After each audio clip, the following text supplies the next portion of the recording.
Broadway ਤੁਹਾਡੇ ਵਿਦੇਸ਼ ਜਾਣ ਦੇ ਸੁਪਨਿਆਂ ਨੂੰ ਦੇਵੇਗਾ ਹਕੀਕਤ ਦੀ ਉਡਾਨ। नमस्कार दोस्तों, मैं अमरशीद ब्रॉडवे इमिग्रेशन सर्विसेज से लगातार कोशिश इस चैनल के जरिए कनाडा स्टडी वीज़ा को लेके हर लेटेस्ट इंपॉर्टेंट अपडेट आपसे शेयर करते हैं। कनाडा जिसके कि नए रूल्स अब नए साल से अप्लाई होंगे और बहुत सारे बच्चों को चीज़ों के साथ पता होना चाहिए कि उनको अपने डिसीजंस कब और कैसे लेने हैं।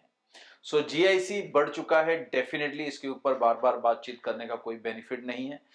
जीआईसी बढ़ा हुआ लगेगा, लेकिन उसके साथ साथ आपको वीजा प्रोसेस में किन चीजों का ध्यान रखना है। वीजा का जो टोटल प्रोसेस टाइम है इस समय दोस्तों, जो आईआरसीसी का डिसीजन टाइम है, जो फर्स्ट स्टेज होती है फाइल लगाने के बाद, उसमें तकरीबन लग रहे हैं 2 वीक्स और कई केसेस में 2 वीक से भी कम समय के अंदर वीजा अप्रूव होके आ रहा है। अगर स्टैंपिंग की बात करें तो स्टैंपिंग में कहीं ना कहीं 2 से 3 वीक तक का समय लगता है, बिकॉज अभी भी जो काउंसलेट्स बंद हुए हैं इंडिया में वो पूरी तरह से ऑपरेट नहीं हुए हैं, तो जिसके कारण ये डिले ऑफ सर्विस है पासपोर्ट जाने और आने के अंदर। अब जब नए साल में आप फाइल्स लगाओगे, किन चीजों का ध्यान रखें। सबसे पहली चीज ये कि जब आप कनाडा की फाइल लगा रहे हैं तो एक तो जीआईसी नया जाएगा हर हाल में, अगर आपकी फाइल 1 जनवरी को एक्सेप्ट हो रही है।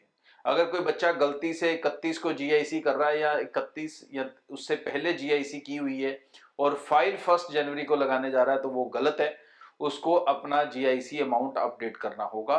जिस दिन आपकी फाइल लग रही है उस दिन के रूल गिने जाएंगे। पहली चीज तो ये। दूसरी ये कि जो बच्चे अब जीआईसी नहीं लगाएंगे, इसका मतलब ये नहीं है कि उनको फंड दिखाने जरूरी नहीं है। फंड डेफिनेटली दिखाने जरूरी है और एक्चुअली पहले से ज्यादा दिखाने जरूरी है। बिकॉज 22 साल के बाद, तकरीबन 23 साल के बाद कनाडा ने अपना लिविंग एक्सपेंस बढ़ाया है। ये जो 10,000 की फिगर पहले चल रही थी, ये सन 2000 में सेट हुई थी। बहुत से बच्चे तब शायद पैदा भी नहीं हुए होंगे और अब वो कनाडा जा रहे हैं। तो ये इतनी पुरानी अमाउंट थी जो उस समय की लिविंग कॉस्ट के हिसाब से थी और बाद में कई कारण ये चेंज नहीं हो सकी। तो आज की डेट में जो आपके पास लिविंग कॉस्ट है, ये 75% है उनकी एक्चुअल लिविंग कॉस्ट का।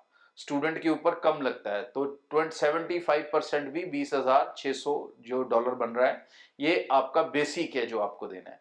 इसके अलावा आपको फंड्स जरूर शो करने हैं और फंड्स कितने शो करने हैं, दैट शुड बी इक्वलेंट या ज्यादा होने चाहिए आपके सेकेंड ईयर फीस के मुकाबले।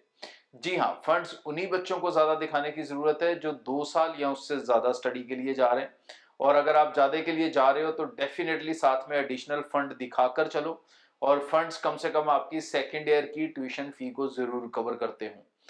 इसके अलावा आपको अपनी फीस, कॉलेज सिलेक्शन वो ध्यान से करें। बहुत से बच्चे अपना खर्चा कम करने के चक्कर में, कॉस्ट कम करने के चक्कर में प्राइवेट कॉलेजेस को भी प्रेफर करेंगे। अब इसमें आप बड़ी गलती कर सकते हो, क्योंकि जो आप पैसे बचाओगे एक्चुअली और टेक्निकली वो पैसा बचेगा नहीं।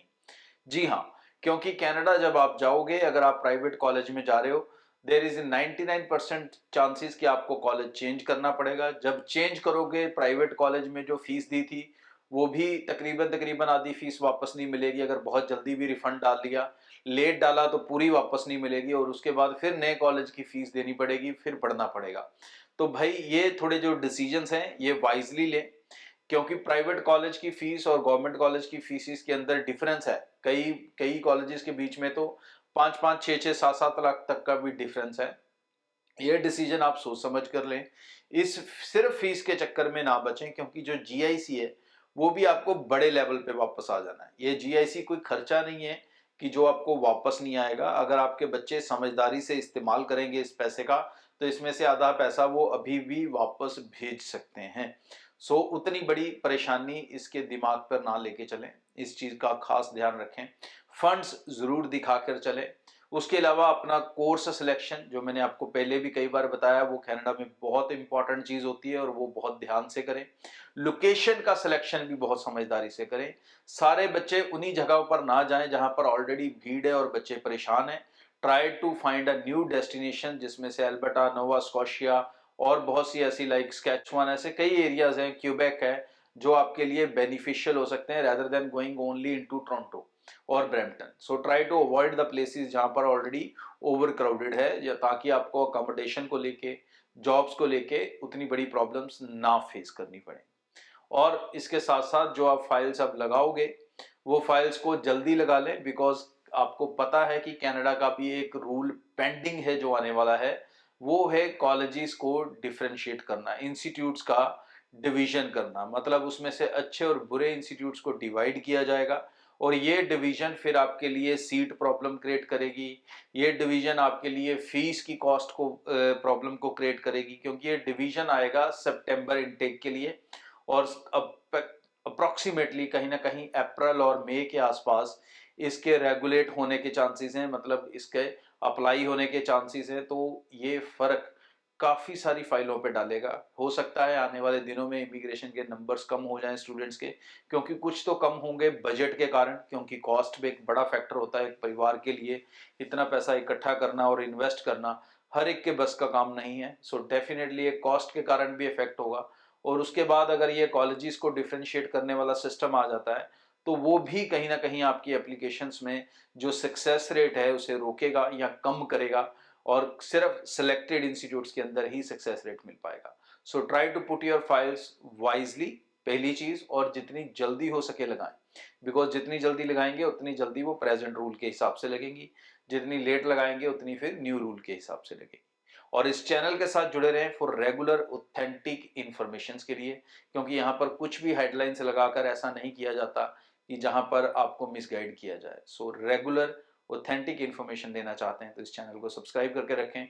ब्रॉडवे से सर्विसेज लेना चाहते हैं तो हमारी तरफ से आपके लिए एक खास बेनिफिट्स हैं।